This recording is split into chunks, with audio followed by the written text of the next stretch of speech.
형제들아, 내 마음에 원하는 바와 하나님께 구하는 바는 이스라엘을 위함이니 곧 그들로 구원을 받게 함이라. 내가 증언하노니 그들이 하나님께 열심히 있으나 올바른 지식을 따른 것이 아니니라. 하나님의 의를 모르고 자기 의를 세우려고 힘써 하나님의 의에 복종하지 아니하였느니라. 그리스도는 모든 믿는 자에게 의를 이루기 위하여 율법의 마침이 되시니라. 모세가 기록하되 율법으로 말미암는 의를 행하는 사람은 그 의로 살리라 하였거니와 믿음으로 말미암는 의는 이같이 말하되 내 마음에 누가 하늘에 올라가겠느냐 하지 말라 하니 올라가겠느냐 하면 그리스도를 모셔 내리려는 것이요 혹은 누가 무저갱으로 내려가겠느냐 하지 말라 하니 내려가겠느냐 하면 그리스도를 죽은 자 가운데서 모셔 올리려는 것이라. 그러면 무엇을 말하느냐? 말씀이 내게 가까워 내 입에 있으며 내 마음에 있다 하였으니 곧 우리가 전파하는 믿음의 말씀이라. 내가 만일 내 입으로 예수를 주로 시인하면 또 하나님께서 그를 죽은 자 가운데서 살리신 것을 내 마음에 믿으면 구원을 받으리라. 사람이 마음으로 믿어 의에 이르고 입으로 시인하여 구원에 이르느니라. 성경에 이르되 누구든지 그를 믿는 자는 부끄러움을 당하지 아니하리라 하니 유대인이나 헬라인이나 차별이 없습니다. 한 분이신 주께서 모든 사람의 주가 되사 그를 부르는 모든 사람에게 부요하시도다. 누구든지 주의 이름을 부르는 자는 구원을 받으리라.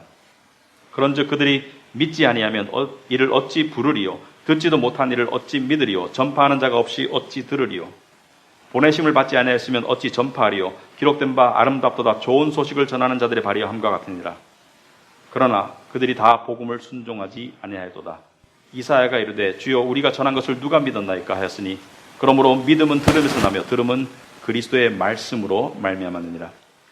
그러나 내가 말하노니 그들이 듣지 아니하였느냐? 그렇지 아니하니 그 소리가 온 땅에 퍼졌고 그 말씀이 땅 끝까지 이르렀도다 하였느니라. 그러나 내가 말하노니 이스라엘이 알지 못하였느냐? 먼저 모세가 이르되 내가 백성 아닌 자로서 너희를 시기하게 하며 미련한 백성으로서 너희를 노엽게 하리라 하였고 이사야는 매우 담대하여 내가 나를 찾지 아니한 자들에게 찾은 바 되고 내게 묻지 아니한 자들에게 나타났노라 말하였고 이스라엘에 대하여 이르되 순종하지 아니하고 거슬러 말하는 백성에게 내가 종일 내 손을 벌렸노라 하였느니라. 아멘. 앉으시기 바랍니다. 기도하겠습니다. 아버지 하나님, 이 시간 성령께서 임재하시고 우리의 마음을 주관하시고 또 제 입술을 주관하셔서 우리가 이 말씀 속에 담겨있는 진리를 우리가 깨달을 수 있도록 하옵소서. 예수님의 이름으로 기도합나이다. 아멘. 우리 지지난주부터 9장부터 다음 주까지 11장을 우리가 바라보고 있습니다. 9장부터 11장은 이스라엘의 운명, 특히 구원에 관한 이스라엘의 운명에 관해서 이야기하고 있습니다. 큰 내용은 이스라엘이 예수님을 거부하고 구원을 받지 못하고 오히려 그 이방인들이 구원을 받고 그리고 11장에서는 이방인들의 충만한 숫자가 구원에 이르고 난 다음에 이스라엘의 남은 자들이 돌아오리라. 이런 내용입니다. 하지만 이 저변에 깔려있는 내용은 여전히 구원에 관한 것입니다. 구원이 어떻게 누구에게 주어지는 것인가? 하나님의 이 구원이 무엇이며 어떻게 누구에게 주어지는 것인가? 그래서 오늘 이 본문을 세 가지 제목으로 보겠습니다. 세 가지 타이틀로 보자면 첫째는 흔들리는 세상의 현실. 우리는 흔들리는 세상의 현실 속에 살고 있다. 둘째는 흔들리지 않는 나라, 천국에 들어가는 두 가지 길. 그 다음에 마지막으로 그것이 우리 실제 삶에서 무엇을 의미하는가. 실제 삶에서 우리에게 이 흔들리지 않는 나라가 무엇을 의미하는가, 이 세 가지를 살펴보도록 하겠습니다. 우리 인간이 머물게 되는 장소가 세 가지가 있습니다. 성경에 따르면. 첫째는 이 땅. 모든 사람이 이 땅에 머물게 되고 그리고 죽고 난 다음에 모든 사람이 두 종류의 장소로 갈리게 됩니다. 천국과 지옥으로 갈리게 됩니다. 그래서 모든 사람은 두 종류의 장소에서 살게 됩니다. 이 땅을 거쳐서 천국에 가는 사람이 있고 이 땅을 거쳐서 천국 아닌 지옥으로 가는 사람들이 있다고 성경은 이야기합니다. 그런데 믿는 자들은 지옥에 대해서는 관심이 적겠죠. 천국보다는. 천국에 대해서 우리가 관심을 많이 가지고 있는데 이 천국이 어떤 곳이냐, 구체적으로 이 땅과 비교해서 천국이 어떻게 다른가. 물론 우리는 천국에 관해서 많이 알지는 못해요. 그러나 아는 것들이 꽤 있습니다. 예를 들어서 이 땅은 일시적인 것이다. 천국은 영원한 것이다. 이 땅에서는 죄와 죽음과 고통과 질병과 슬픔과 번뇌가 있지만 천국에서는 그 모든 것이 없는 곳이다. 이 땅에서는 진정한 안전과 진정한 만족이 없지만 천국에서는 그것이 가능할 것이다. 이 땅에서는 우리가 믿는다고 하면서 하나님의 얼굴을 보지 못하고 영으로서 말씀으로서 하나님을 믿지만 천국에서는 우리가 얼굴과 얼굴을 대하고 하나님을 보게 될 것이다. 그리고 또 이 땅에서는 믿음으로 살아라 그러죠. 하지만 천국에서는 믿음이 필요가 없습니다. 왜? 이 땅에서 바라고 소망하던 모든 것들이 천국에서는 이루어질 것이기 때문에 더 이상 믿을 것이 없죠. 그런데 제가 한 가지 다른 점, 이 땅과 천국의 한 가지 다른 점을 강조하고 싶은 게 있습니다. 그것은 바로 이 땅은 흔들리는 곳이다. 끊임없이. 이 땅은 끊임없이 흔들려요. 여러분, 우리의 일주일의 삶을 돌아보면 흔들리는 세상 속에서 흔들리지 않으려는 몸부림 속에서 살다가 지쳐서 한 주를 보내는 주가 많을 것입니다. 우리는 여러 가지 이유로, 정치적인 이유로, 경제적인 이유로, 관계적인 이유로, 직장의 문제의 이유로, 또 크게는 전쟁의 이유로 여러 가지 이유로 흔들릴 때가 있습니다. 우리는 정서적으로 흔들리고 정신적으로 흔들리고 심지어 육체적으로 흔들립니다. 우리는 끊임없이 흔들려요. 그러나 천국은 흔들리는 곳이 아닙니다. 그게 가장 커다란 차이 중에 하나입니다. 흔들림이 없는 나라. 여러분, 예수님께서 예언하셨어요. 말세가 가까이 올수록 더욱더 흔들릴 것이다. 더욱더 흔들려서 사람들이 기진맥진하고 걱정하고 그리고 많이 염려하며 정말 힘든 세대를 살아갈 것이다. 여러분, 목요일 날 여러분 다 아시다시피 북한에서 우리를 공격할 것이라고 위협했었어요.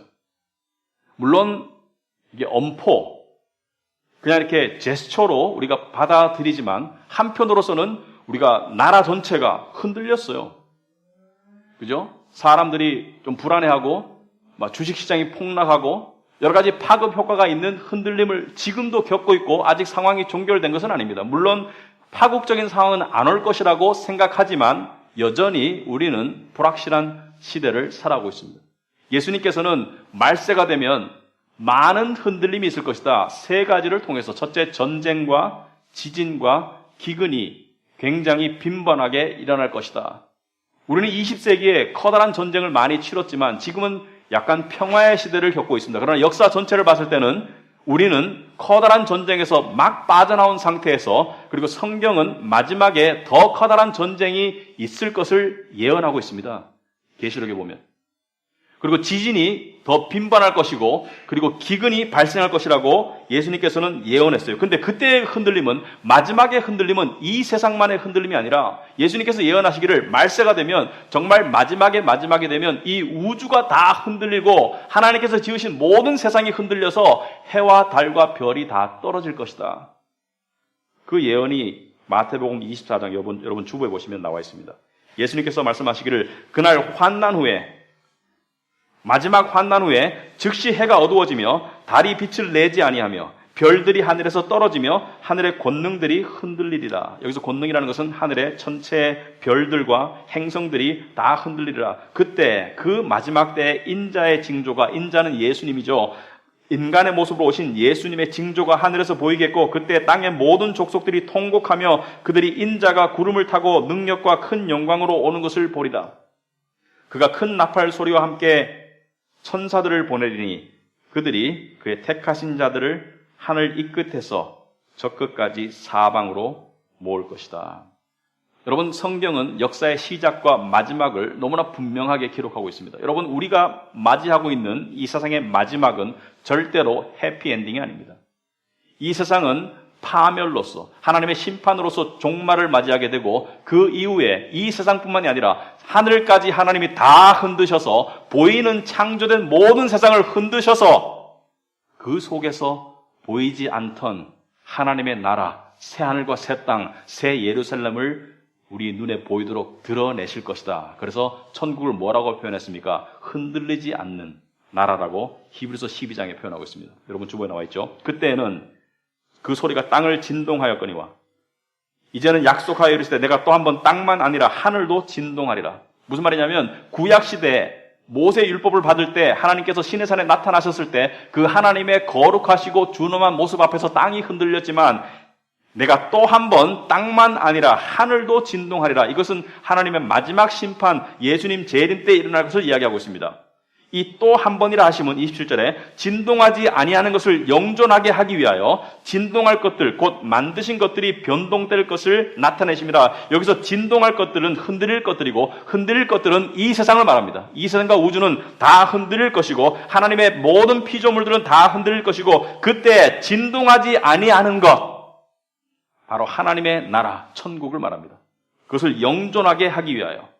그래서 28절에 그러므로 우리가 흔들리지 않는 나라를 받았은즉 은혜를 받자. 이로 말미암아 경건함과 두려움으로 하나님을 기쁘시게 섬기자. 그래서 여기서 말하는 것은 흔들리지 않는 나라, 영원히 흔들림이 없는 나라. 흔들림이 없다는 것은 불안과 슬픔과 고통과 죄와 파괴와 죽음이 없는 영원한 행복의 나라, 천국이 임할 것이다. 그 나라를 들어가고 싶은 마음에 사람들이 추구하는 것이 종교입니다. 왜냐하면 이 천국은 인간의 본성이 가르쳐주고 하나님의 진리가 가르쳐주듯이 천국에는 죄가 절대로 들어갈 수가 없어요. 그러므로 죄의 문제를 해결하지 않고 의를 얻지 못하면, 의라는 것은 하나님 앞에, 거룩하신 하나님 앞에 받아들여질 천국 시민이 될 자격을 획득하지 못하면 이 천국에 들어갈 수 없기 때문에, 천국에 들어갈 수 없다는 것은 자동적으로 지옥에 가야 되기 때문에, 그래서 사람들은 종교 생활을 합니다. 종교는 스스로의 도덕적인 종교적인 노력과 열심을 통해서 하나님께 받아들여질 수 있는 의로운 경지에 이르기 위해서 살생을 금하고 예배를 참석하고 도덕적인 삶을 살고 적선하고 구제하고 그렇게 살면서 점수를 얻어서 인간 스스로 의를 이루어서 천국을 얻기 위한 것이 종교인의 가장 커다란 본질적인 목적입니다. 이것이 유대인들의 목적이었어요. 하나님의 율법을 열심히 지켜서 종교 생활을 통해서 도덕적인 삶을 통해서 스스로 의를 이루어서 천국에 들어가 보자. 그런데 성경에서 인간은 절대로 스스로의 노력으로, 도덕적인 종교적인 노력으로 하나님께 받아들일 수 있는 의를 만들 수가 없다. 왜냐하면 절대 의는, 진정한 의는 그 행위가 의로울 뿐 아니라 그 동기까지, 뼛속까지 의로운 동기여야 된다. 그러므로 진정한 하나님이 인정하시는 의는 절대로 자기 중심성의 의가 아니라 이타적이고, 그리고 그 궁극적인 목적이 하나님의 영광을 향한 것을 성경은 진짜 의라고 말하기 때문에 사람이 만들어내는 가짜 의를 이사야서 64장 6절에는 더러운 의복과 같다고 말했습니다. 너희 눈에는 깨끗하게 보이느냐? 내 눈에는 여전히 더러운, 불충분한, 불결한 의복과 같을 뿐이다. 그러므로 네가 스스로 의를 만들어내려는 몸부림 속에서 너는 천국을 가는 것이 아니라 결국은 그 마지막 필경은 사망이다.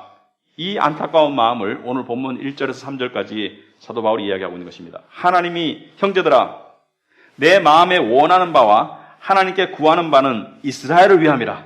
곧 그들로 구원을 받게 함이라. 9장에서 마찬가지로 10장에서도 이스라엘의 구원을 정말로 내가 원한다. 그런데 내가 증언하노니 그들이 하나님께 열심은 있으나 올바른 지식을 따른 것이 아니니라. 하나님의 의를 모르고 자기 의를 세우려고 힘써 하나님의 의에 복종하지 아니하였느니라.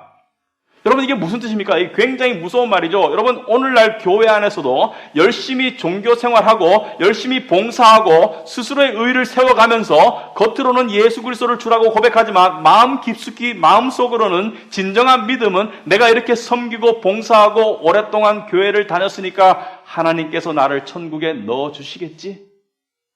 그 믿음을 가짜 믿음이다. 천국 갈 수 없는 믿음. 그 믿음이 언제 나오는 줄 아십니까? 마지막 죽음이 임박해서 자기의 마음이 드러나는 것이죠. 나는 교회를 이렇게 오래 다녔는데, 하나님께 이렇게 갖다 바쳤는데, 이렇게 섬겼는데, 그래도 하나님께서, 하나님도 양심이 있으실 거기 때문에 나를 어여삐 받아주실 거야. 천국에 한 자리 주시겠지. 그 믿음, 자기 의를 통해서 천국에 가려고 하는 그 믿음으로는 절대로 천국에 가지 못한다.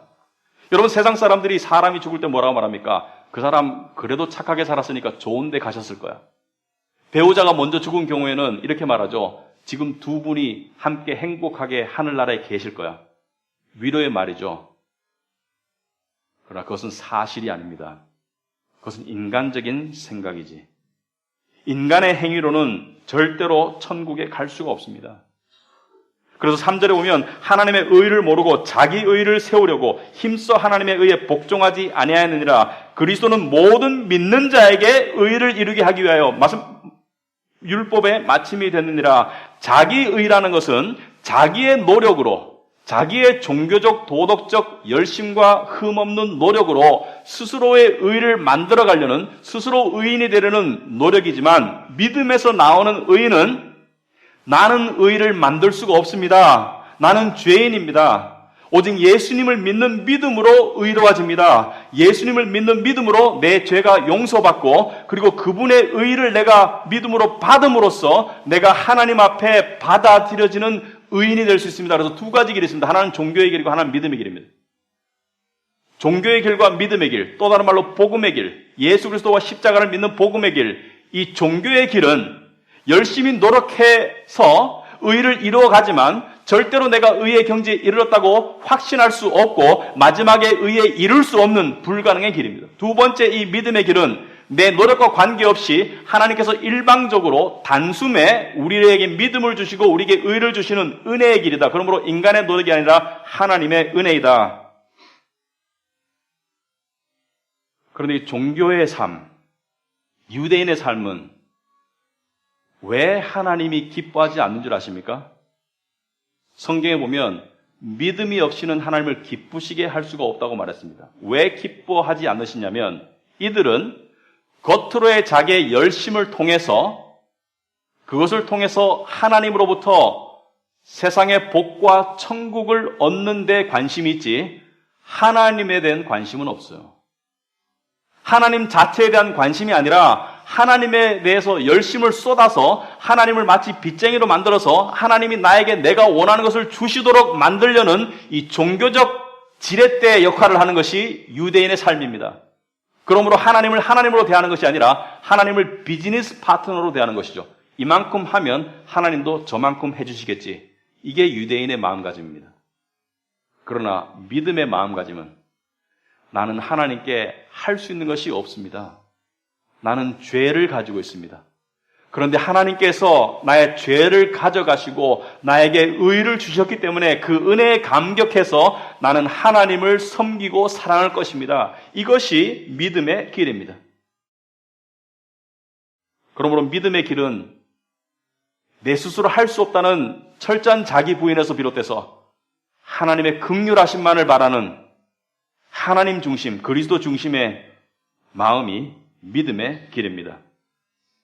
오늘 본문 13절을 보시면 누구든지 주의 이름을 부르는 자는 구원을 받으리라. 누구든지 주의 이름을 부른다는 것은 주만을 바라보는 믿음, 오직 구원은 주님에게만 달려있다는 것을 깨닫는 믿음, 주를 바라보는 믿음인데 이것을 구체적으로 표현한 것이 9절과 10절입니다. 여러분 본문에 다 같이 한번 읽어보겠습니다. 9절과 10절을 시작. 내가 만일 내 입으로 예수를 주로 시인하며 또 하나님께서 그를 죽은 자 가운데서 살리신 것을 내 마음에 믿으면 구원을 받으리라. 사람이 마음으로 믿어 의에 이르고 입으로 시인하여 구원에 이르느니라. 아멘. 여러분의 마음에 예수 그리스도가 구세주인 것을 나를 위해서 십자가에서 대신 죽으신 것을 믿고 그분을 주라고 고백하면 그 믿음이 구원에 이르는 믿음이다. 그 믿음이 천국에 들어가는 통로이다. 이 믿음을 주시기 위해서, 믿음은 들음에서 나기 때문에 이 믿음을 주시기 위해서 하나님께서는 하나님의 교회와 하나님의 백성들을 사용해서 믿지 않는 자들에게 이 복음의 말씀을 전하고 계십니다. 이것이 교회와 성도의 본분입니다. 하나님은 물론 스스로 이 일을 하실 수 있어요. 전능하신 분이기 때문에 우리를 통하지 않고도 꿈을 통해서 계시를 통해서 직접적으로 사람들을 구원할 수 있지만 하나님은 그렇게 하지 않으시고 우리 믿는 자들을 통해서 교회를 통해서 이 일을 해 나갈 것이다. 이것이 하나님의 방법이다. 그래서 사도 바울은 이것을 14절 5절에 14절과 15절에 이렇게 표현하고 있습니다. 그런즉 그들이 믿지 아니하는 자 이를 어찌 부르리요? 듣지도 못한 이를 어찌 믿으리요? 전파하는 자가 없이 어찌 들으리요? 보내심을 받지 아니하였으면 어찌 전파하리요? 기록된 바 아름답도다 좋은 소식을 전하는 자들의 발리어 함과 같으니라. 여기서 이렇게 체인으로서 행동의 인과관계가 계속 설명되고 있죠. 믿지 아니하는 자를 어떻게 부르겠느냐? 말씀을 듣지 않고 어떻게 믿겠느냐? 전파하는 자가 없으면 어떻게 말씀을 듣겠느냐? 보내는 자가 없으면 어떻게 말씀을 전파하겠느냐? 그러므로 보내심을 받은 자의 발이여 아름답도다. 여기서 전파하는 것이 무엇입니까? 좋은 소식, good news. 이게 복음입니다. gospel. 그러므로 종교인들에게 성경은 좋은 규칙이에요. 훌륭한 규칙들. 그것을 지킴으로써 의를 이루려고 하는 규칙들. 하지만 믿는 자들에게 성경은 좋은 규칙 이전에 좋은 뉴스입니다. 뉴스는 나보고 뭘 하라는 게 아니에요. 이미 이루어진 것입니다. 십자가에서 나의 구원에 관한 모든 일들이 이미 이루어진 이 좋은 복된 소식을 내가 죽었다 깨나도 할 수 없는 그 일을 하나님께서 당신의 아들을 통해서 성취했다는 이 좋은 소식을 우리에게 전해주어서 우리가 믿음으로 말미암아 행위가 아니라 믿음으로 말미암아 구원을 받게 된다. 이것이 복음입니다. 물론 복음을 믿는 사람도 하나님을 섬겨요. 하나님을 위해서 살아가고 도덕적으로 열심히 살아가려고 하고 가정의 구성원으로서 열심히 살아가려고 합니다. 왜? 은혜를 받았으니까. 의에 이르려고 하는 것이 아니라 의를 은혜로 받았으니까 거기에 대한 반응으로 그렇게 살아간다는 것이죠. 그래서 우리가 세상 속에서 소위 말하는 누가 천국 갈 수 있을까? 누가 지옥에 갈 것인가? 그렇게 말하지 말라는 것이죠. 오늘 6절에 보니까 믿음으로 말미암는 의인은 이같이 말하되 네 마음에 누가 하늘에 올라가겠느냐 하지 말라 하니 올라가겠느냐 하면 그리스도를 모셔 내리려는 것이요 혹은 누가 무저갱에 내려가겠느냐 하지 말라 하니 내려가겠느냐 하면 그리스도를 죽은 자 가운데서 모셔 올리려는 것이라. 이게 무슨 말이냐면 첫째 무저갱이라는 것은 바닥이 없는 깊은 이 암흑 같은 곳, 마치 지옥 같은 곳입니다. 그래서 풀어서 말하자면 누가 천국 갈 수 있을까? 아무도 못 가죠.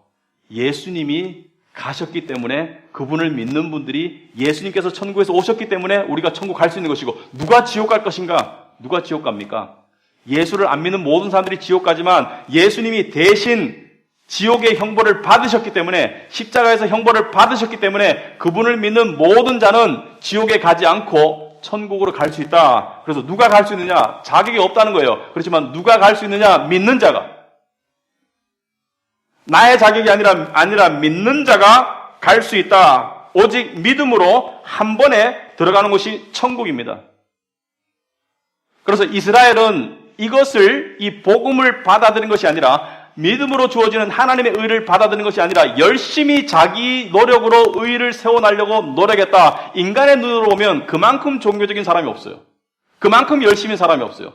교회에서 보면 소위 요즘에 그런 사람들이 있으면 교회에서 칭찬하고 그냥 내버려둘 것입니다. 왜? 필요하니까. 유용하니까.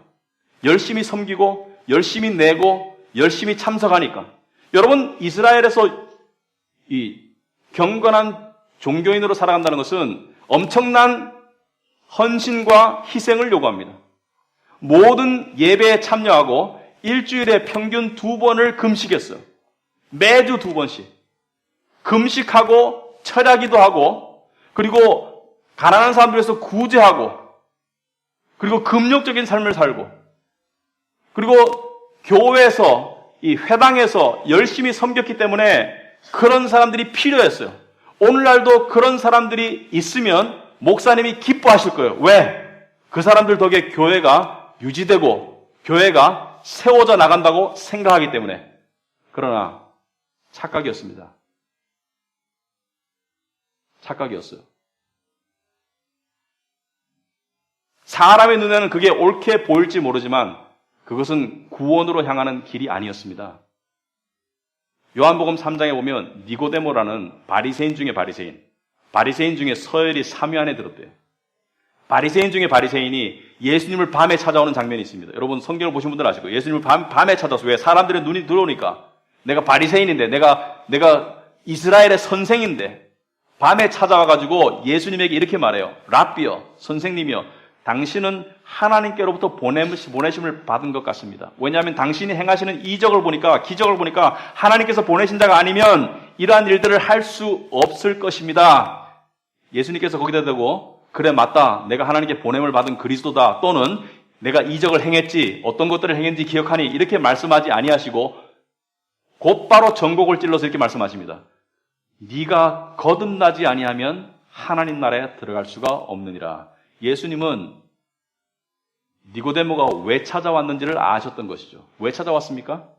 니고데모는 평생을 종교적 열심과 종교적 헌신으로 살아가면서 그 마음 가운데 갈등이 있었던 거예요. 뭐냐? 이 길이 옳은 길인가? 이렇게 하면 천국 갈 수 있는가? 내가 정말 천국 가는 길 위에 있는가? 아니면 어떤 또 다른 열심을 내야 되는가? 아니면 어떤 또 다른 더 좋은 길이 있는가? 그게 궁금해서 예수님께 찾아온 것입니다. 예수님께 찾아와가지고 예수님께 돌려서 말하는 것이죠. 일단은 돌려서. 근데 예수님께서 니고데모야? 너는 네가 바리새인으로서 천국에 가는 길 위에 있다고 생각하지만 너는 첫 발짝도 떼지 못했다. 왜? 거듭나지도 않았기 때문에. 하나님을 믿는 믿음도 아직 가지지 못했기 때문에. 거듭난다는 것은 예수 그리스도를 믿는 것과 같은 말입니다. 요한복음 1장 12절에 영접하는 자, 예수 그리스도를 영접하는 자, 곧 그 이름을 믿는 자들에게는 하나님의 자녀가 되는 권세를 주셨다. 하나님의 자녀로 거듭나기 위해서는 예수님을 받아들여야 돼요. 예수님을 나의 구주로 받아들여야지 죄의 용서함을 받고 하나님의 자녀로, 의로운 자녀로 거듭날 수 있다. 그래서 예수님께서 하신 말씀은 너는 믿음도 없다. 너는 그냥 종교인에 불과하다. 네 열심이, 네 열정이, 네 헌신이 다 쓸데없다. 다 소용없다. 니고데모가 머리가 띵 했을 것입니다. 이게 무슨 소리지? 여러분이 예수 그리스도를 안다면 여러분은 믿음을 받은 것입니다. 또는 아직까지 예수님을 믿지 않지만 이 교회에 지금 다니고 있고 지금 이 순간 앉아 있으면 여러분은 복음을 들었어요. 그런데 우리는 여전히 많은 크리스찬들이 여전히 이 이스라엘의 마음가짐으로 세상을 살아가고 있습니다. 무슨 뜻이냐? 교회 안에 있는 거듭나지 않은 그러한 영혼들뿐만이 아니라 심지어 거듭나서 믿음을 가지고도 이스라엘의 마음가짐으로 살아가고 있어요. 니고데모의 마음가짐으로. 무슨 말이냐면 마음속으로는 하나님과 믿음의 관계와 교제가 없음을 알고 불안하면서도 그래도 내가 교회는 다니잖아? 헌금은 꼬박꼬박 하잖아? 그래도 내가 남들처럼 나쁜 짓은 안 하고 살잖아? 그 정도에서 스스로를 위로하는 신앙. 그게 이스라엘의 마음가짐입니다. 그래도 내가 주일날은 꼬박꼬박 지키잖아? 한 달에 2번은 가잖아? 그게 이스라엘의 마음가짐입니다. 그것은 믿음의 신앙생활이 아니에요. 여러분, 이스라엘의 신앙생활과 믿음의 신앙생활의 차이는 겉으로 드러나지 않습니다. 그 차이는 그 영혼 속에 하나님을 향한 애정이 있느냐 없느냐의 차이입니다. 종교인은 하나님을 향한 애정이 없어요. 하나님을 이용해서 자기의 원하는 것을 얻고자 하는 마음과 하나님을 무서워하는 마음이 있죠. 왜? 벌 받을까 봐, 잘못해서. 그러나 정말 믿음을 가진 복음의 믿음으로 살아가는 사람은 그 속에 하나님을 향한 애정이 있습니다. 그 애정은 때로는 하나님을 향한 갈망으로도 나타나요. 또 때로는 하나님의 임재가 내 안에 확실히 느껴지지 않기 때문에 거기에 대한 불안감과 초조함으로도 나타납니다. 이것은 거룩한 초조함이에요. 이것은 성경적인 불안감이에요. 왜? 내 안에 하나님의 임재가 느껴지지 않기 때문에. 여러분 시편을 보시면 다윗 왕은 여러 군데서 이것을 표현하고 있습니다. 42편에 보시면 목마른 사슴이 시냇물을 찾아 헤매고 갈망하는 것처럼 내 영혼이 여호와를 갈망한다라고 말하고 있습니다. 목마른 사슴이 시냇물을 향해서 갈증을 내는 것처럼 내 영혼이 여호와를 갈망하고 있고, 시편 28편에 보면 다윗 왕이 이렇게 말하겠습니다. 여호와여, 내가 주께 부르짖으오니 나의 반석이여 내게 귀를 막지 마소서. 내가 주께 부르짖으오니 나의 반석이여 나의 피난처여 내게 귀를 막지 마옵소서. 주께서 내게 잠잠하시면 내가 무덤에 내려가는 자와 같을까 하나이다. 여러분, 이게 이해가 돼야지 믿음을 가진 사람입니다. 이게 이해가 돼야지 거듭난 사람이에요. 내가 하나님을 갈망해서 하나님의 임재하심이 내 안에 느껴지지 않고 하나님께서 마치 안 계신 것처럼 내가 버림받은 것처럼 느껴졌기 때문에 하나님께 내가 간구할 때 하나님 내게 잠잠하지 마소서. 하나님께서 내게 잠잠하시면, 귀를 막으시면 내가 멸망할 것입니다. 이 절실함과 거룩한 초조함이, 하나님을 향한 애정이 있는 사람이 믿음을 가진 사람입니다. 여러분, 믿음은 두 가지 역할을 합니다. 우리가 하나님께 받은 예수 그리스도를 믿는 믿음, 그분을 구주로 인정하는 믿음은 같은 믿음이지만 두 가지 역할을 합니다. 첫째는 존재적으로 우리를 천국에 데려가요. 누구든지 예수 그리스도를 믿으면 천국에 갑니다. 누구든지 주를 마음으로 믿고 입으로 시인하면 천국에 간다. 그 믿음을 가지면 존재적으로 우리가 천국 간다. 그러나 이 동일한 믿음이 우리의 삶 속에서 우리가 믿음으로 살아가도록, 하나님의 자녀로 살아가도록, 살아있도록 만드는 역할을 하는 것이 또한 믿음입니다. 그래서 우리가 이것을 물어봐야 돼요. 나는 믿음 안에서 살아있는가? 나는 이 믿음을 받았지만 존재적으로는 하나님의 천국의 백성이 되었지만 나는 나의 삶 가운데 이 믿음의 실체가 내 안에서 살아있는가? 뭐냐면 많은 사람들이 이 믿음의 실체가 살아있지 않아요. 어떻게 할 수 있습니까? 이스라엘의 마음가짐으로 그냥 교회를 왔다 갔다 해요. 그러나 주중에 하나님을 향한 관심과 애정과 거룩한 초조함이 끼어들 틈이 없어요. 왜? 세상으로 너무 마음이 쏠려 있어서. 인간의 애정은 절대로 쉬고 있지 않습니다. 그것이 하나님을 향하지 않으면 세상을 향하도록, 자동적으로 세상을 향하도록 만들어져 있습니다. 그래서 우리 삶 가운데 평안과 천국의 기쁨과 그것은 노래 가사에나 존재하지 실제로 존재하지 않을 때가 많습니다. 왜 그렇습니까? 우리 안에 바로 이 거룩한 애정이 없기 때문에. 여러분, 하나님은 행위에 대해서 인상 깊어하시는 분이 아니라는 거 아시죠? 단지 행위에 대해서. 이 백성이 입으로는 나를 가까이 하나 마음은 나에게서 멀다라고 하나님이 이스라엘 백성들을 꾸짖었어요. 이스라엘을 통해서. 이 백성이 입으로는, 구약에 보면 입으로는 예배 시간에 와서 찬송하고 기도하고 입으로는 하나님을 믿는 것처럼 하지만 마음에는 하나님이 없다라고 하나님께서 꾸짖으셨어요. 그 마음 가운데 하나님을 향한 갈망과 애정이 살아있는 것이 진정한 믿음입니다. 그럼 이 믿음 어떻게 생기냐? 그렇게 살고 싶은데 믿음이 어떻게 생깁니까? 여러분, 오늘 본문 17절에 뭐라고 되어 있습니까? 다 같이 한번 읽어보겠습니다. 그러므로 믿음은 들음에서 나며 들음은 그리스도의 말씀으로 말미암았느니라. 믿음은 들음에서 나며 들음은 그리스도의 말씀으로 말미암았느니라. 여러분, 말씀이 우리에게 믿음을 주는 영의 양식이고 말씀이 믿음의 불길을 태우는 그러한 연료입니다. 그러므로 말씀을 내가 먹지 않으면 절대로 영적으로 살아있고 하나님을 향한 거룩한 애정을 가질 수가 없어요.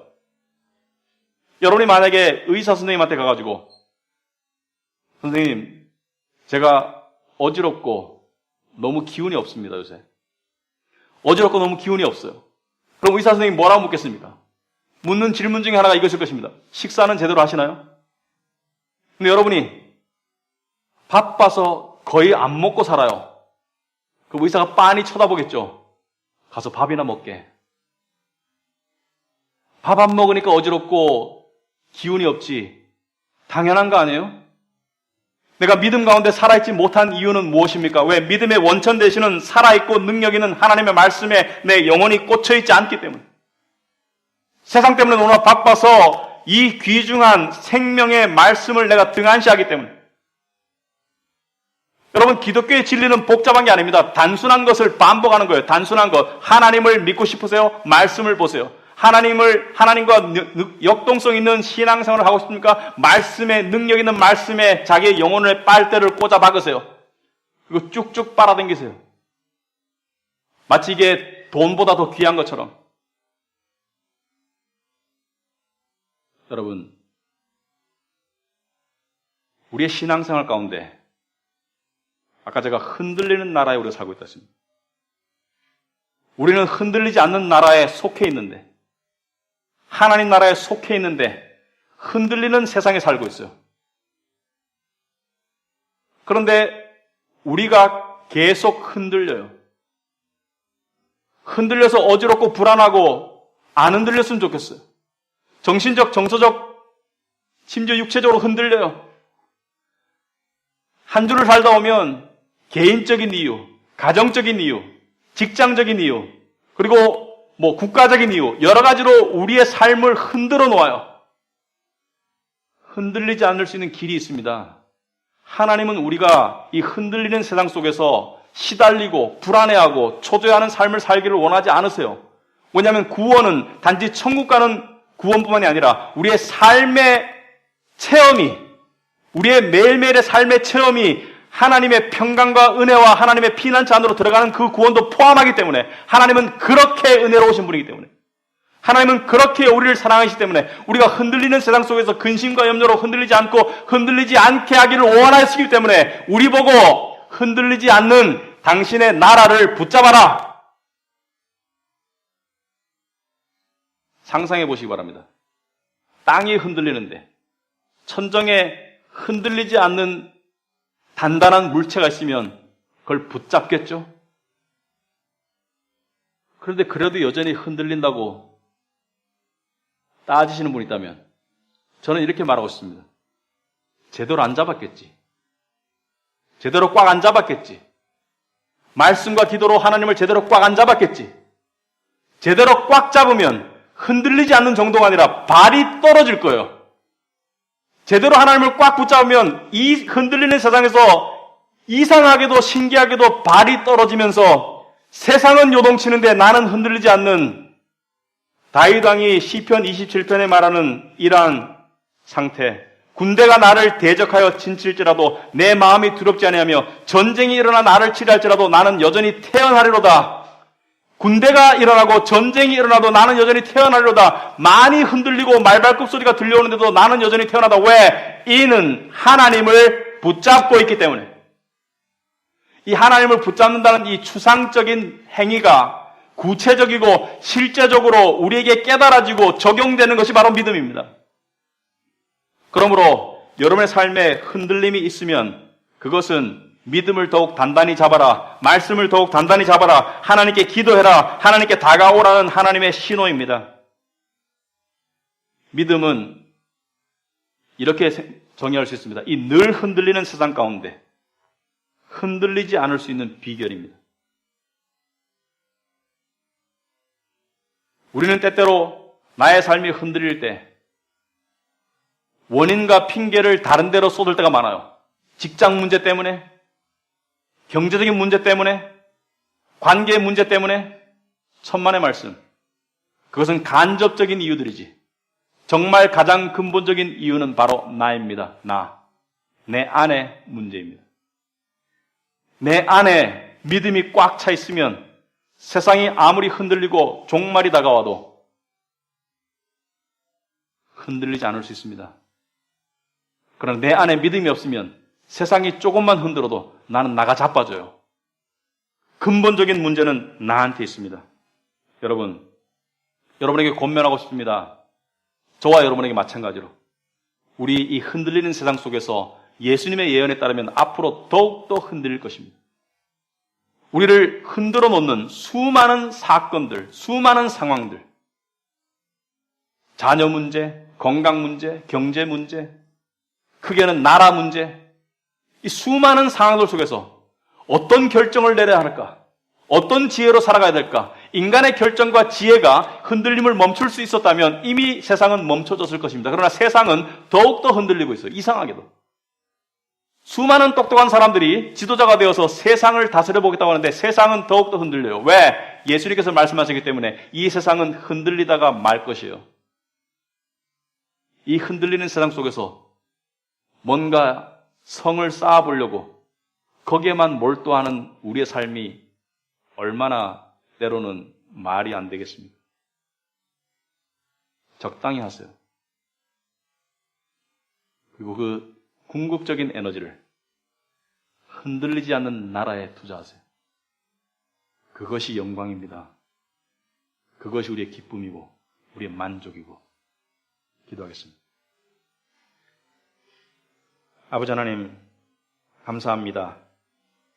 우리의 연약함을 아시는 주님, 우리가 믿음으로 주신 믿음을 가지고 살 수 있도록 도와주시옵소서.